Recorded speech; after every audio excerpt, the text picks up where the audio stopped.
It is very strange. This Mr. Bunbury seems to suffer from curiously bad health. Yes. Poor Bunbury is a dreadful invalid. Well, I must say, Algernon, I think it is high time Mr. Bunbury made up his mind whether he was going to live or to die. This shilly-shallying with the question is absurd, and nor do I in any way approve of the modern sympathy with invalids. I consider it morbid. Illness of any kind is hardly a thing to be encouraged in others. Health is the primary duty of life.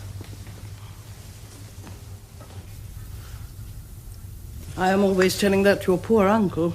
He never seems to take any notice, as far as any improvement in his ailment goes. I should be much obliged if you would ask Mr. Bunbury from me to be kind enough not to have a relapse on Saturday, for I rely on you to arrange my music for me.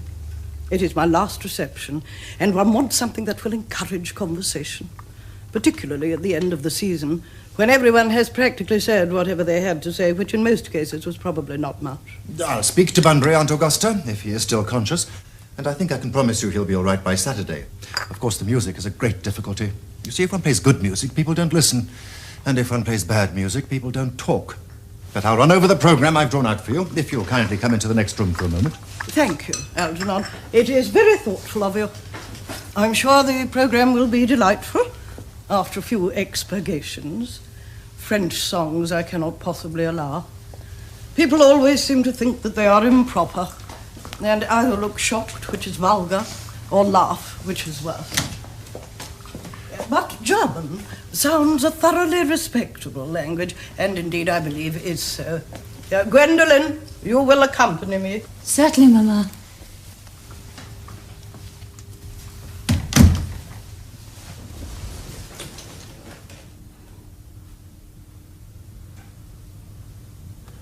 Charming day it has been, Miss Fairfax.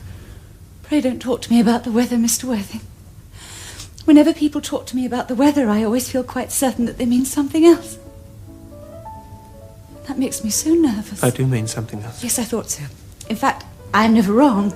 And I would like to be allowed to take advantage of Lady Bracknell's temporary absence. I would certainly advise you to do so. Mamma has a way of coming back suddenly into a room that I have often had to speak to her about. Miss Fairfax, ever since I met you, I have admired you more than any girl I've ever met since I met you. Yes, I'm quite well aware of the fact. And I often wish that in public, at any rate, you had been more demonstrative. For me, you have always had an irresistible fascination. Even before I met you, I was far from indifferent to you. We live, as I hope you know, Mr. Worthing, in an age of ideals. Well, the fact is constantly being mentioned in the more expensive monthly magazines and has reached the provincial pulpits, I'm told. And my ideal has always been to love someone of the name of Earnest. Oh, there is something in that name that inspires absolute confidence. From the moment Algernon first mentioned to me that he had a friend called Earnest, I knew I was destined to love you. You really love me, Gwendolen? Passionately. Darling, you don't know how happy you've made me. My own Ernest. You don't really mean to say you couldn't love me if my name wasn't Ernest? But your name is Ernest. Yes, I know it is. But supposing it was something else, you really mean to say you couldn't love me then? Oh, that is clearly a metaphysical speculation. And like most metaphysical speculations, has very little reference at all to the actual facts of real life as we know them. To speak quite candidly, darling, I don't much care for the name of Earnest. I don't think the name suits me at all. It suits you perfectly. It is a divine name. It has a music of its own. It produces vibrations.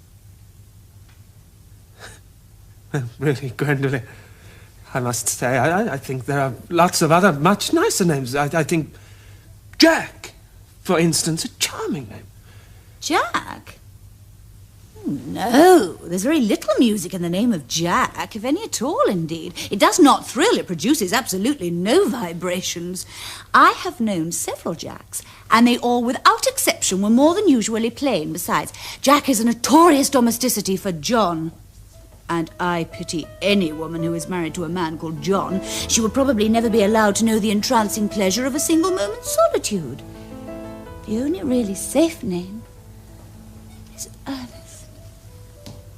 Gwendolen, I must get christened at once.